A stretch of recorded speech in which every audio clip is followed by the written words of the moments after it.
durante o período da janela. Queria saber se houve de fato a intenção da venda e se já teve uma conversa com o jogador depois disso, como é que está a relação com ele, enfim.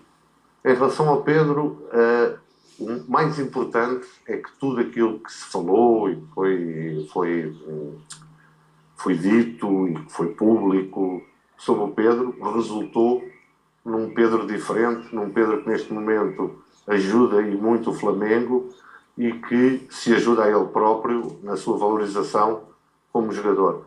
Tudo o resto são coisas normais que acontecem dentro de clubes. Nunca houve uma intenção de vender. Era uma altura em que o Pedro não estava a ser utilizado, mas não havia uma intenção de vender por nenhum valor que não fosse aquele que nós sabíamos que o Pedro tem. Só que o Pedro que está a jogar hoje. E é isso é que é importante, isso é que é importante ressalvar, que tudo foi feito para que o Pedro atingisse a performance que ele é capaz de atingir e aquela que ele entrega hoje à equipa e que nós estamos muito satisfeitos com essa entrega. Tanto é que, na verdade, houve uma proposta quase no final da janela para a venda do Pedro na casa dos 18 milhões de euros, de dólares, digo, e que nós recusamos.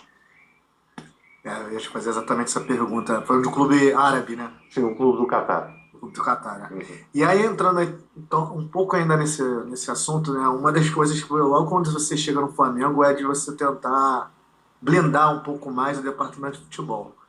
Aí a gente sabe que aqui no Flamengo é difícil ficar 100% blindado tudo, né? E aí teve a situação também do Dela Cruz, né? Com o Ronco, o médico. Como é que foi para você? Nitidamente ficou chateado com essa conversa que vazou também? Como é que foi conversado isso com o Dela Cruz? E, enfim, depois o Ronco acabou saindo do departamento médico. Aqui é importante realçar que o clube agiu como tinha que agir, que deu todo o suporte e todo o apoio ao atleta.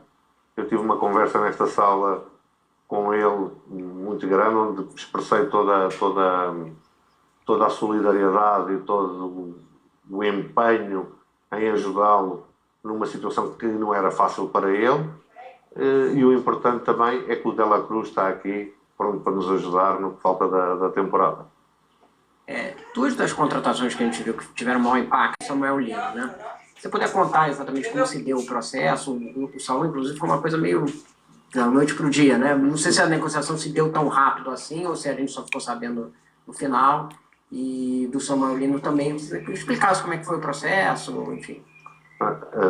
Falando um pouco da pergunta que foi feita há pouco do vazamento e isso, esta janela também provou que quando nós trabalhamos com pouca gente a saber, também as coisas só se sabem nas alturas que nós queremos que se saiba. E é isso que nós temos que continuar a fazer. Não por qualquer antipatia para com a imprensa ou não, mas porque o vazamento de negociações normalmente prejudicam o clube que está comprador.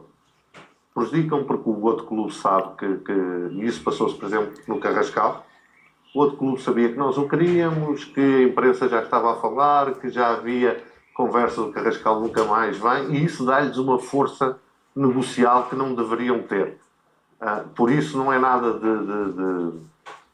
de antipatia ou de não querer que a imprensa saiba. Não, é uma questão mesmo de o Flamengo não pagar mais do que aquilo que deve pagar por um jogador, e normalmente quando há vazamento de negociações isso acaba por acontecer ou acaba por extremar-se mais as posições.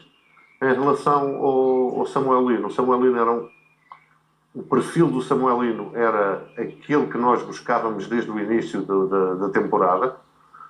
Não foi possível ir buscar um jogador desse tipo no início da época, porque o clube, tal como vocês souberam, tinha algumas dificuldades de caixa.